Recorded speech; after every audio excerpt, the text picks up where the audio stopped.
Welcome to Rational Discourse Weekly. It's Monday, November 26th, 2012. Michael and I talk about this week a discussion I had on Twitter. Can science prove or disprove religion? We will then dive into the rationality of the belief in God, at least on the surface of it, and whether or not it's a ridiculous position to hold on its face, or whether or not it is something that can be held with rational justification, but whether or not it is ultimately worth the cost you have to pay in order to do so under most conceptions. So stay tuned. Thanks.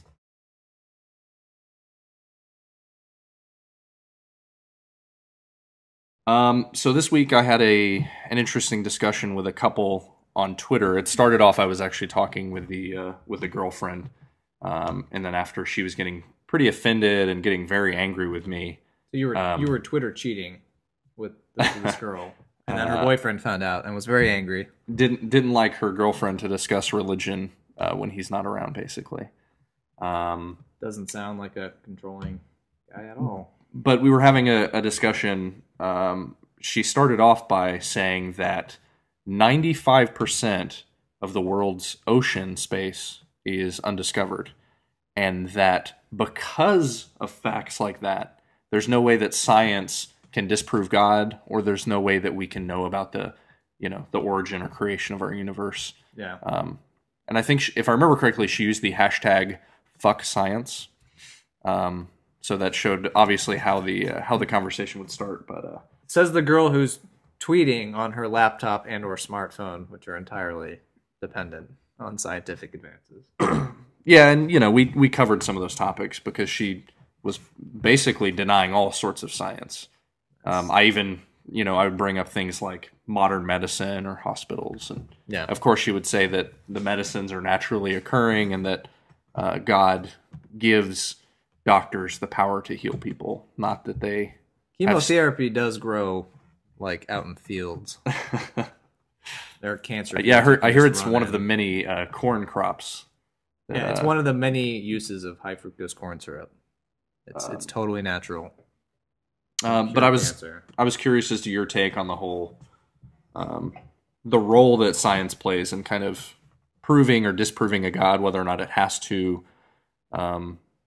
Starting with things like the origin of the universe, evolution, whether or not that has any bearing on atheism, or if that's just a friendly sidekick, as I call it.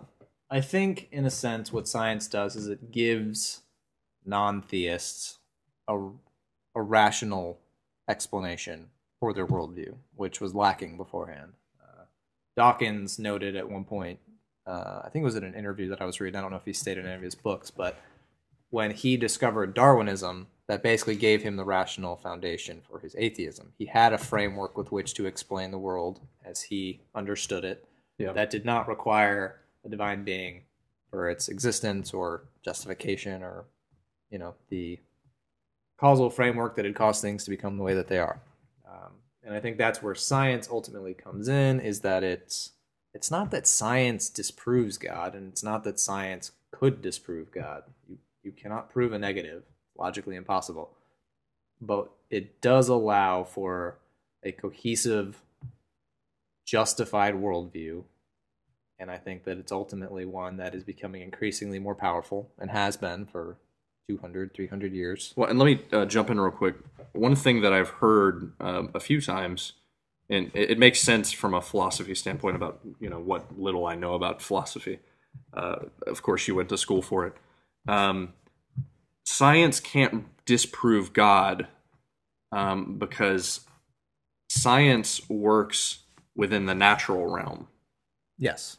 And God is typically defined as a supernatural being. He transcends our universe. He lives outside of space and time. And well, science in many ways works on the assumptions that you know X, Y, and Z, but you don't know A. So you can build an experiment using the constraints of X, Y, and Z that will, in theory, help you discover something about A. So you need kind of the pieces you're like building your Jenga tower on the fly, and each piece supports the next piece, and hopefully you've built a stable tower and it doesn't collapse. Always has the possibility of collapsing if you pull out a fundamental cornerstone piece. I was going somewhere with this and I completely forgot already. Well, and I got wrapped up in my example. Important thing you talk about the Jenga crashing. This is a common theme that I hear. If that Jenga tower collapses, scientists don't give up or just say that what they were trying to build is true. Yeah, they literally start over. They're trying to build that tower again. It's the quest for that knowledge. Where religion as a whole seems to point to a picture of a Jenga tower and saying we know exactly how that's built. Or well, what you can look at. So going back now that I remember, the idea is that there is no physical constraints you can place on an experiment, as it were, to prove a supernatural thing, because it's by definition outside the realm of the natural world. You could build the most complex experiment in the world and say that, well, if it proves to be A, the way that we think of it, then God must be real or God must be false. Well, no, because God's slippery by definition and isn't bound by those constraints. He's supernatural. So science, that is not the role of science. Science is not out to disprove God. I think if you asked any scientist what they were doing, in no way would their fundamental goal be disproving God, but in the meantime, curing cancer. Well, and I think that's why many scientists, Richard Dawkins would be a pretty strong exception to this rule. And I think it's just because he feels so strongly about atheism. But people like Neil deGrasse Tyson and Bill Nye, who basically never say that they're atheists. They literally focus on their craft. And Bill Nye most recently has even gone on television shows. He was on CNN talking about how creationism shouldn't be taught as a science in schools, because that's something that repeatedly comes up. Yeah. Talking about the age of the universe and our planet.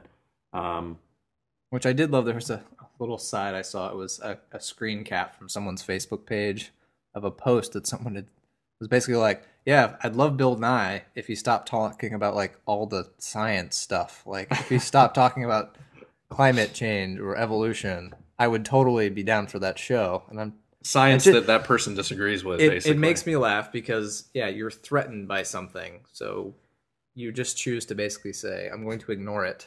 You don't combat it on the rules of the game for which it adheres to. You don't say, well, science says that based on our principles, evidence, hypothesis, does the evidence support the hypothesis? If so, modify the hypothesis. No, you don't try and engage on that level. You just say, I don't like the conclusion, so you throw out the whole thing, ignoring the fact that there's a rational justification for why you came to the conclusion in the first place.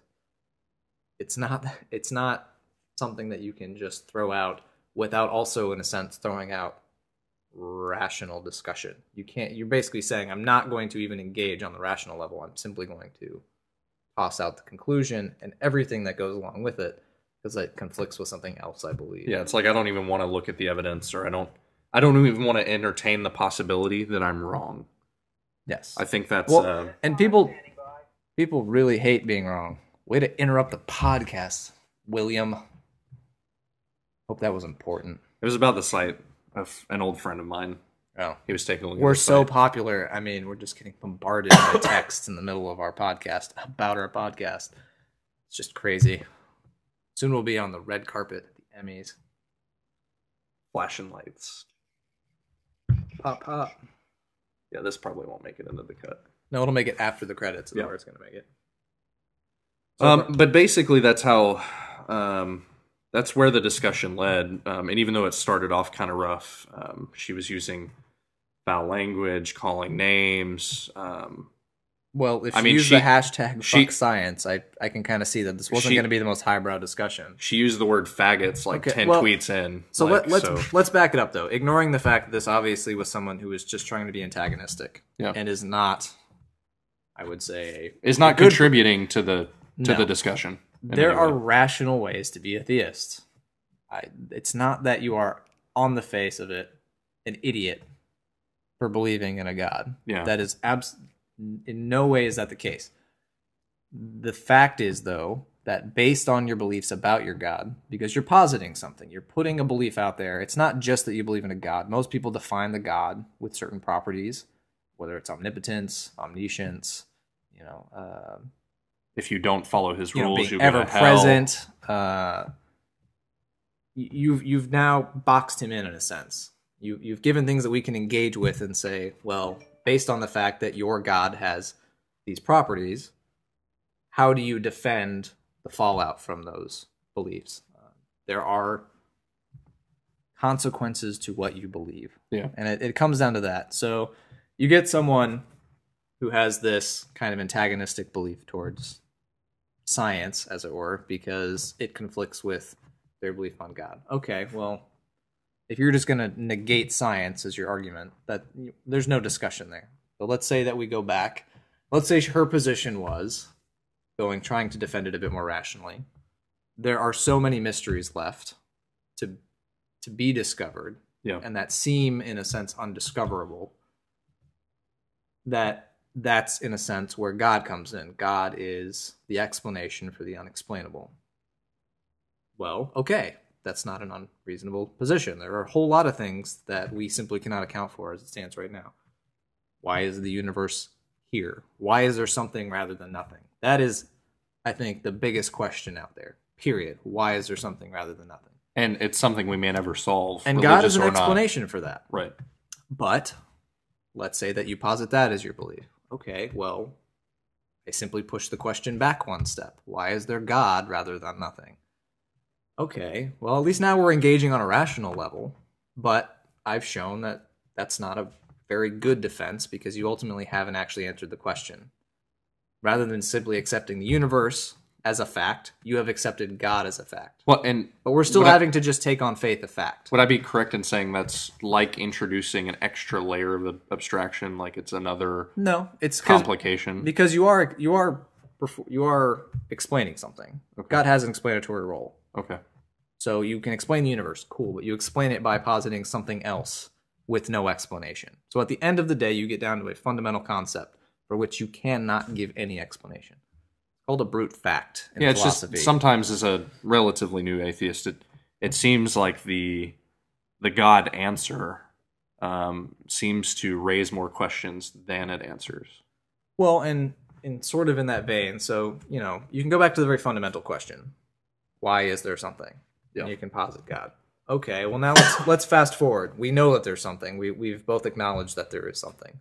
But now we're trying to explain that something. And this is where the God of the gaps argument comes in. And it's been an argument that's been put forward since really, in a sense, science became an actual force, where it was something you could define yourself as a scientist. It's a profession you could hold. So you have this body of knowledge. It's this big.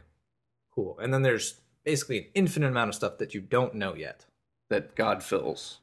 God explains all of this. This, you can say, is according to physical law, and you can attribute that to God, but you can say that you don't really need God for that explanation. Well, the problem is that has been steadily increasing in size. So the gaps in which God resides seem to be getting increasingly narrow. Yeah. There's less room for that explanatory role for God. So it's not that it is necessarily an irrational defense, because there are mysteries, and in a sense, they're always going to be. Science has never claimed that it's going to give you all the answers. Every time we discover something new, it simply opens up new questions. But the idea is that it's an ongoing exploration of reality. When it's exciting. And that provides more and more answers, and that seem to better gel with the way the world is. Then you've got this kind of archaic conception, at least within the religions, where they're kind of boxed in by the texts and things that define those gods, which are typically several thousand years old. And now you're trying to get this God, which is definitely from antiquity, trying to gel with all the modern facts and just the modern facts of modern life, whether it's just the way we now interact with people and each other, the changes that technology has wrought, the fact that social norms have changed rather dramatically. The fact that we've got spacecraft landing on Mars. Yeah. We're navigating other planets that we didn't even know existed. I mean, the universe we live in now is fundamentally different conceptually, from the universe that people lived in 2,000 years ago, the idea that you could go to one of these places, that you could go to Mars. I mean, there was a point in time you didn't know. We knew the moon existed. We could see it. Yeah. We knew the sun existed. But outside of that, we assumed, stars were not, that far away. And we didn't think that they were many people consider them to be, and, deities in their own right, or the glorious souls of famous heroes. and the point of astrology. Yeah. The point is that God lived, was established. I won't say created. That's a little presumptuous. But was established within the context that those texts were written. It has been handed down. And now it seems that the effort for interpretation to get it to mesh with the way the world is now is increasingly difficult, at least in general. Your interpretations get a little more stretched. They seem to be a little more vague. They seem to be a little more based on allegory or metaphor as opposed to actually reading the text outright. When we talk about how long it took for a god to create the universe, the age of the earth or the universe, there are a lot of things that may be contradictory to what we know from science that they basically have to throw the excuse for interpretation, it seems, to show why those contradictions exist. And I would say, like the fact that the Catholic Church has backed off fairly continuously on the literary or the literal interpretation of the Bible. Now they've had a very nuanced version or approach to the Bible. Yeah. Whether it was basically literal when it made sense to be literal, be allegorical or metaphorical, depending on which interpretation made the most sense. But I think that simply points out that your text has some serious flaws if you're having to constantly readjust how you're reading it to based on the changing of societies and to need out the answer you almost want. Yeah. And it's almost like, okay, your texts are supposed to give you your answers. And if you read them literally, which I think is in many ways at least the most honest way to read them, on their face. I mean, if you were to believe that any of these holy books were the literal word of God, then I don't see how you could read them other than as they're printed. Now, obviously, I guess there's probably a debate there on whether or not the printed versions that we have were the original. Well, they've all been translated, but let's say that I'd say that's a pretty weak argument. Well, let's say that under many interpretations, at least I think more so within the Protestant tradition for Christianity, the Holy Spirit is basically supposed to guide you in your reading of the books. It's supposed to help you to the truth within the word. That's great, except that hasn't achieved anything except so many factions and denominations that seems to just lend credence to the position that, well, if there's one unifying force driving the interpretation, how is it possible that you're all getting such different ones? Because these are groups that have fundamental differences. Yeah. And they don't splinter on a whim necessarily. When you go back to the very basic one of Catholic versus Protestant, which are tends to be a very metaphysical, heavy split. And then you get down to some of the more, when you're Methodist or Baptist, or you Southern Baptist or Primitive Baptist, those are getting a little fine. But are you Calvinist? Are you a member of the Church of England? Because that's sort of Catholic, but still Protestant. It still holds on to a lot of the trappings. Yeah, it's like that's a weird mixture of religion and government almost. I mean, the point is, when you get to that level where you're trying to justify your beliefs on a text, and you can't even agree about how to read the text, your interpretation seems to change with the times. And going back, kind of like with the whole God of the gaps science debate, you're constantly redefining even what the creator of those texts, what his role is, what he's supposed to be doing, what answers he's supposed to be providing are. It just seems like your system is really, really trying and this is to stay relevant. Interesting segue. So I watched a debate with Matt Dillahunty of the Atheist Experience. He was having a debate with Cliff, and I think his last name is Knechtel. It's a weird, interesting last name is how I'll put it. But they were having a debate, Obviously, Cliff was a Christian. Matt Dillahunty is an atheist. And they were basically talking about the different holy books, the history that they imply, that sort of thing.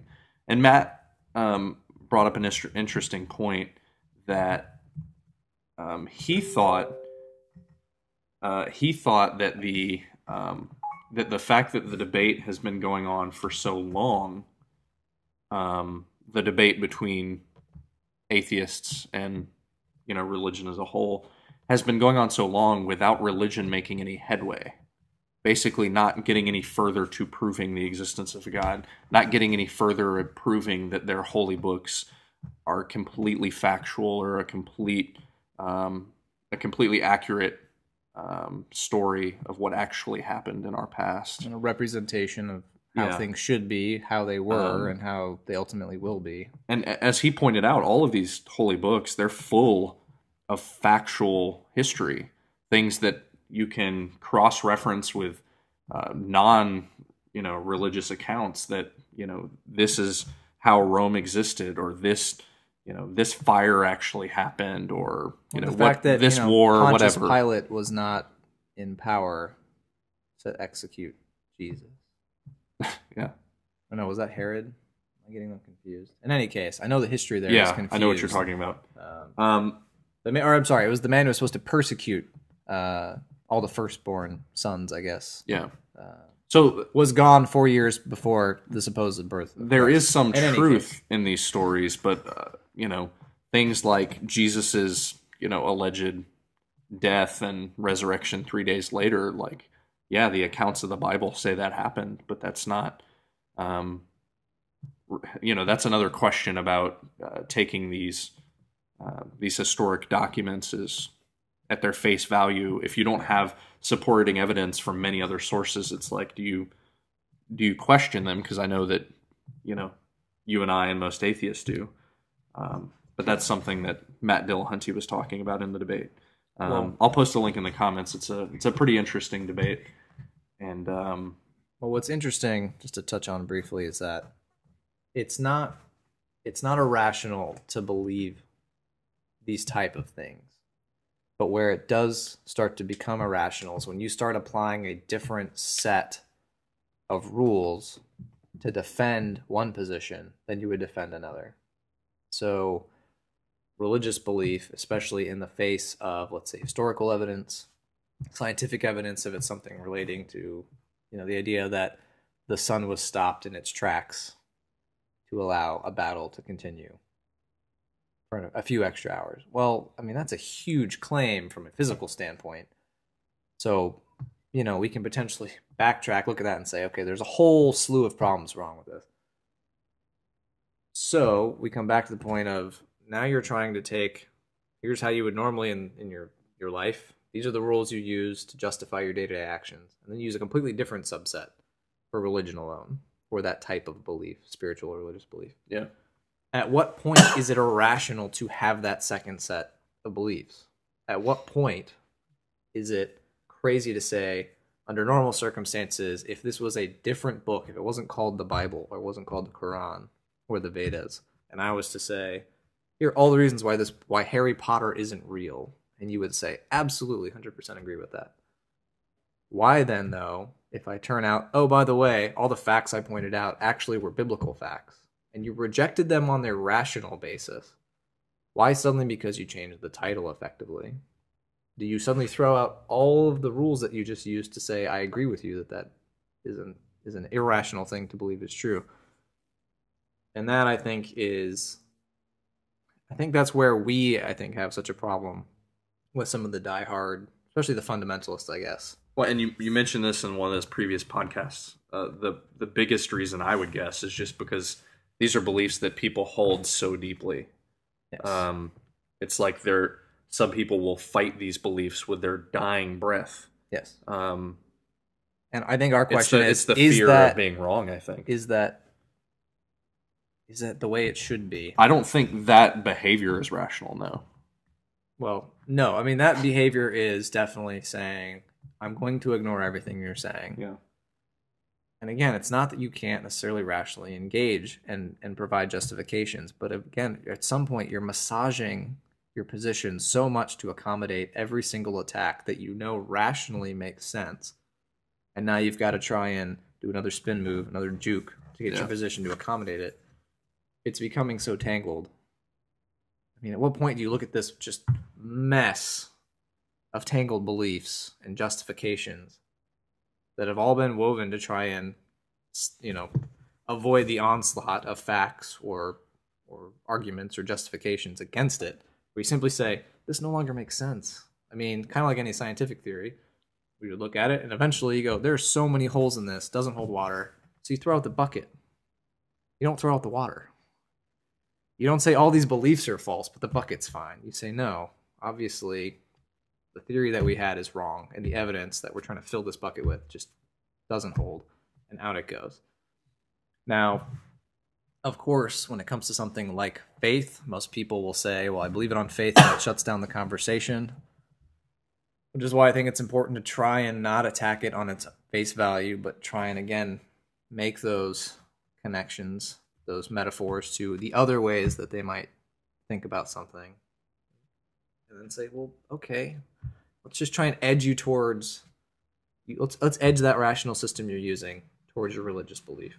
And maybe at some point you'll realize that they overlap more than you realize. And maybe then we can engage about your beliefs directly without you throwing up the defensive wall of faith. Yeah. And then the conversation stops. We want the conversation. We like the conversation, and, as long as we think it's important, especially if your worldview is of a religious nature, if you think a God exists and that he controls what we do, we think that the exploration, the discussion, the conversation would be important. These are fundamental questions. But again, I think some people are just scared of getting into a debate that would cause them to question their own beliefs. No one likes to be wrong, and I grant that. Yeah, it doesn't feel good. I'm not trying to do this to you. In a sense, I'm trying to do this for you. I want you to engage in the conversation, not because I think you're an idiot. I want to engage in the conversation because I think you can do better. Yeah, I think there's a better answer out there. I don't claim to know it, but I claim that let's at least have the discussion whereby maybe both of us can get a little bit closer. So I think that's a good place to end. We want to have the discussion with you.